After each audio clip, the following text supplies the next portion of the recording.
1919 April 13 സ്ഥലം പഞ്ചാബിലെ അമൃത്സറിലെ ജാലിയൻ വാലാബാഗ് മൈതാനം.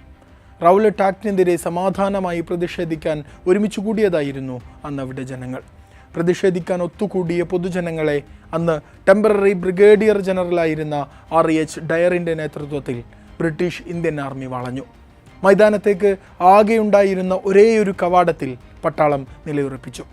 ജനങ്ങൾക്ക് നേരെ വെടിയുതിർക്കാൻ ജനറൽ ഡയർ ആക്രോശിച്ചു.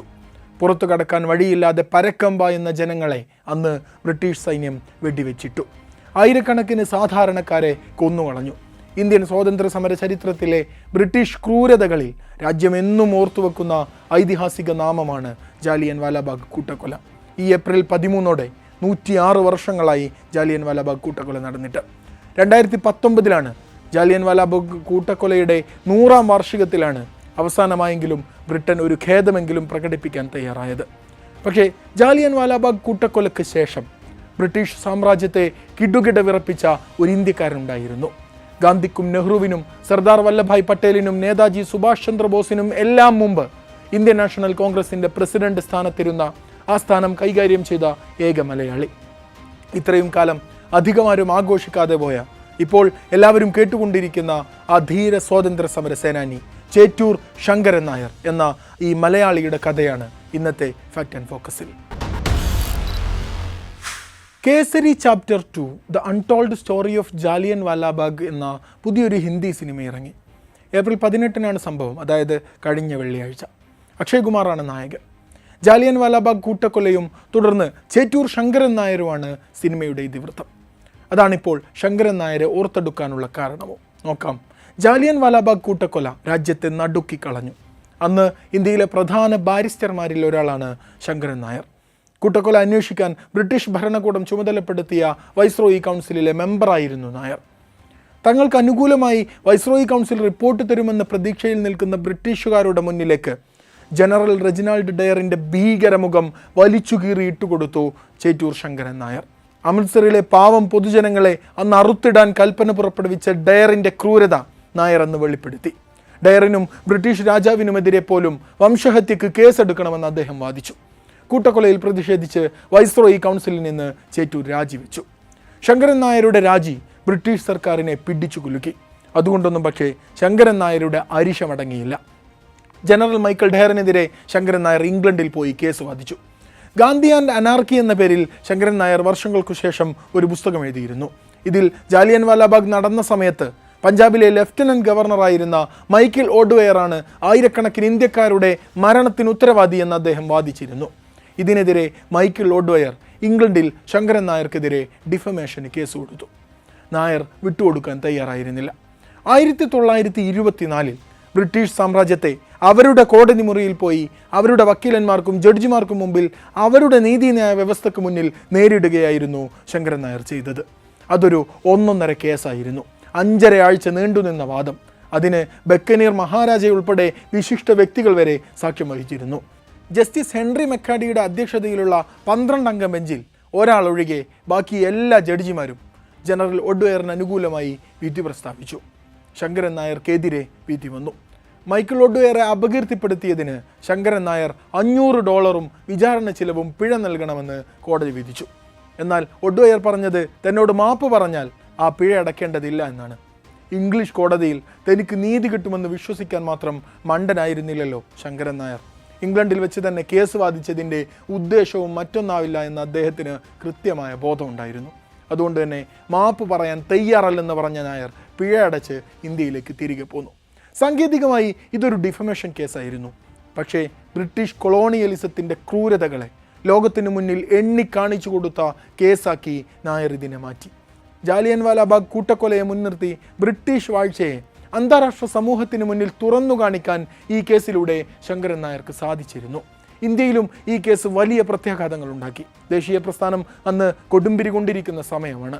ശക്തി പ്രാപിച്ചുകൊണ്ടിരിക്കുന്ന ദേശീയ പ്രസ്ഥാനത്തിന് ഈ കേസ് ആവേശം പകർന്നു.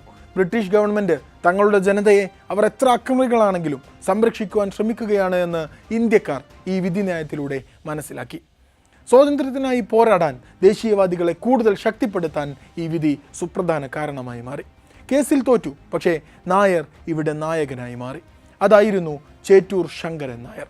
19-ാം നൂറ്റാണ്ടിൻ്റെ അവസാനത്തിലും 20-ാം നൂറ്റാണ്ടിൻ്റെ ആദ്യത്തിലും ഇന്ത്യൻ രാഷ്ട്രീയത്തിൽ അധികായനായിരുന്ന ഒരാൾ. ഒന്നാം സ്വാതന്ത്ര്യ സമരം നടന്ന 1857 പാലക്കാട് ജില്ലയിലെ മങ്കരയിലെ ചേറ്റൂർ തറവാട്ടിലാണ് അദ്ദേഹം ജനിക്കുന്നത്.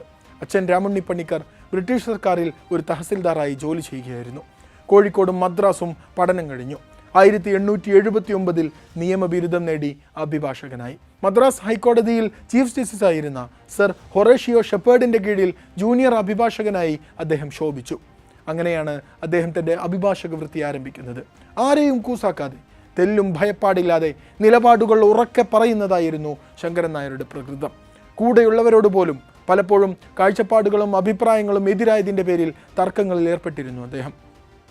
മദ്രാസ് എക്സിക്യൂട്ടീവ് കൗൺസിലിലേക്ക് അദ്ദേഹത്തെ നാമനിർദ്ദേശം ചെയ്യപ്പെട്ട സാഹചര്യം ഉണ്ടായിരുന്നു. അപ്പോഴാണ് അദ്ദേഹം ബ്രാഹ്മണ വിരുദ്ധനായതിനാൽ ശങ്കരൻ നായരെ നിയമിക്കരുതെന്നാവശ്യപ്പെട്ട് മദ്രാസിലെ ബ്രാഹ്മണ സമൂഹം വൈസ്രോയിക്ക് കത്തെഴുതിയത്. ഇങ്ങനെ പോലും സംഭവിച്ചിട്ടുണ്ട്. തികച്ചും ഒറ്റയനായ ഒരു നേതാവായിരുന്നു ശങ്കരൻ നായർ. എന്തിനും തൻ്റേതായ നിലപാടുകളും കാഴ്ചപ്പാടുകളും ഈ സ്വഭാവം കാരണം സഹപ്രവർത്തകരും സമപ്രായക്കാരും പലപ്പോഴും ശങ്കരൻ നായരിൽ നിന്ന് അകലം പാലിച്ചിരുന്നു.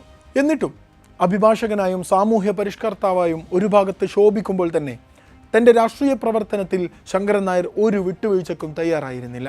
ഇന്ത്യൻ നാഷണൽ കോൺഗ്രസിൻ്റെ സജീവ നേതാക്കളിൽ ഒരാളായി അദ്ദേഹം വളർന്നു വരികയായിരുന്നു. 1897 അമരാവതിയിൽ നടന്ന ഇന്ത്യൻ നാഷണൽ കോൺഗ്രസിൻ്റെ സമ്മേളനത്തിലാണ് ശങ്കരൻ നായർ പ്രസിഡന്റായി തിരഞ്ഞെടുക്കപ്പെടുന്നത്. പാർട്ടിയുടെ ചരിത്രത്തിലെ ഏറ്റവും പ്രായം കുറഞ്ഞ പ്രസിഡന്റ്. ഈ പദവി വഹിച്ച ഒരേ ഒരു മലയാളിയും ഇദ്ദേഹം തന്നെയാണ്. രാഷ്ട്രീയത്തിലും ശങ്കരൻ നായർക്ക് തൻ്റേതായ നിലപാടുകളുണ്ടായിരുന്നു. വിദേശ മേധാവിത്വത്തെ ഏറ്റവും അധികം വിമർശിച്ച ശങ്കരൻ നായർ പക്ഷേ ഇന്ത്യക്ക് ഒരു ഡൊമിനിയൻ സ്റ്റാറ്റസ് പദവിയോടുകൂടി സ്വയം ഭരണം വേണമെന്നായിരുന്നു അദ്ദേഹം ആവശ്യപ്പെട്ടിരുന്നത്. പ്രത്യക്ഷത്തിലുള്ള പ്രക്ഷോഭങ്ങളും പ്രതിഷേധങ്ങളും സമൂഹത്തിൽ അരാജകത്വം കൊണ്ടുവരുമെന്നായിരുന്നു അദ്ദേഹത്തിൻ്റെ വാദം. ഗാന്ധിയുടെ നിയമലംഘന സമരമുറയെ അദ്ദേഹം അംഗീകരിച്ചിരുന്നില്ല. ഭരണഘടനയിൽ അധിഷ്ഠിതമായ മാർഗങ്ങൾ മതിയെന്നായിരുന്നു അദ്ദേഹം പറഞ്ഞിരുന്നത്. ഗാന്ധി ആൻഡ് അനാർക്കി എന്ന അദ്ദേഹത്തിൻ്റെ പുസ്തകം, ഈ ഗ്രന്ഥത്തിൽ ഗാന്ധിയൻ രീതികളെ ശക്തമായി വിമർശിച്ചിരുന്നു അദ്ദേഹം. ഒരു സ്വാതന്ത്ര്യ സമര സേനാനി എന്ന നിലയിൽ ഇന്ത്യയുടെ സ്വാതന്ത്ര്യത്തിനായുള്ള അവകാശങ്ങൾ അദ്ദേഹം ഉറച്ചു വിശ്വസിച്ചിരുന്നു.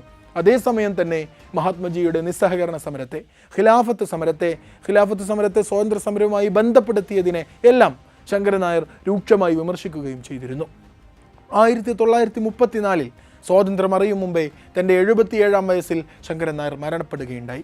ഗാന്ധിയോടടക്കം അദ്ദേഹം കാണിച്ച അഭിപ്രായ വ്യത്യാസങ്ങൾ കാരണമാവാം ഒരുപക്ഷെ ചേറ്റൂർ ശങ്കരൻ നായർ എന്ന നേതാവിനെ ഇന്ത്യൻ സ്വാതന്ത്ര്യ സമര ചരിത്രമോ കോൺഗ്രസോ അർഹിച്ച പരിഗണന നൽകാതെ മാറ്റിവെച്ചത്. പക്ഷേ അതിനിടക്കാണ് അക്ഷയകുമാർ അഭിനയിച്ച കേസരി ചാപ്റ്റർ 2 എന്ന സിനിമ ഇറങ്ങുന്നത്. ശങ്കരൻ നായരുടെ കൊച്ചുമകനായ രഘു പാലാട്ടും പുഷ്പ പാലാട്ടും ചേർന്നെഴുതിയ the case that shook the empire എന്നൊരു പുസ്തകമുണ്ട്. ഈ പുസ്തകത്തെ അടിസ്ഥാനമാക്കിയാണ് സിനിമ ഇറങ്ങുന്നത്. രാജ്യം ചരിത്രം മറന്നാലും പക്ഷേ ബോളിവുഡിനെങ്കിലും അദ്ദേഹത്തിന് ഓർമ്മയുണ്ടല്ലോ എന്നൊരു ആശ്വാസമുണ്ട്. പക്ഷേ അങ്ങനെ ആശ്വസിക്കാൻ വരട്ടെ, അക്ഷയകുമാറാണ് നായകൻ. സിനിമയ്ക്ക് പിറകെ കഴിഞ്ഞ ആഴ്ച തന്നെ പ്രധാനമന്ത്രി നരേന്ദ്രമോദിയും തൻ്റെ പ്രസംഗത്തിൽ ചേറ്റൂർ ശങ്കരൻ നായരെ അനുസ്മരിച്ച് സംസാരിച്ചിരുന്നു. ഇന്ത്യയുടെ സ്വാതന്ത്ര്യ സമര പോരാട്ട ചരിത്രത്തിൽ ഒരു പട്ടി പോലും ജീവൻ വെടിഞ്ഞിട്ടില്ലാത്ത പ്രസ്ഥാനമാണ് സംഘപരിവാർ. പക്ഷേ പലപ്പോഴും പല സ്വാതന്ത്ര്യ സമര സേനാനികളെയും സ്വന്തമാക്കാനുള്ള ശ്രമങ്ങൾ അവർ നടത്താറുണ്ട് താനും. ചേറ്റൂർ ശങ്കരൻ നായർ എന്ന മുൻ ഇന്ത്യൻ നാഷണൽ കോൺഗ്രസിൻ്റെ പ്രസിഡന്റിനെ പ്രൊപ്പഗണ്ട സിനിമയിലൂടെ സ്വന്തമാക്കാനാകണം സംഘകുടുംബത്തിൻ്റെ ശ്രമം. നെഹ്റുവിനോടോ ഗാന്ധിയോടോ ഇടഞ്ഞു നിൽക്കുന്നവരാണെങ്കിൽ ആ ശ്രമത്തിന് ആക്കം കൂടുകയും ചെയ്യും. ഇത് രാജ്യം തിരിച്ചറിഞ്ഞു തുടങ്ങുകയാണ്. മുമ്പ് പാലക്കാട് ജില്ലയിലെ പ്രാദേശിക പരിപാടിയായി മാത്രം ഒതുങ്ങിയിരുന്ന സി ശങ്കരൻ നായർ അനുസ്മരണങ്ങൾ ദേശീയ തലത്തിൽ തന്നെ കൊണ്ടുവരാൻ കോൺഗ്രസും ഒരുങ്ങുകയാണ്.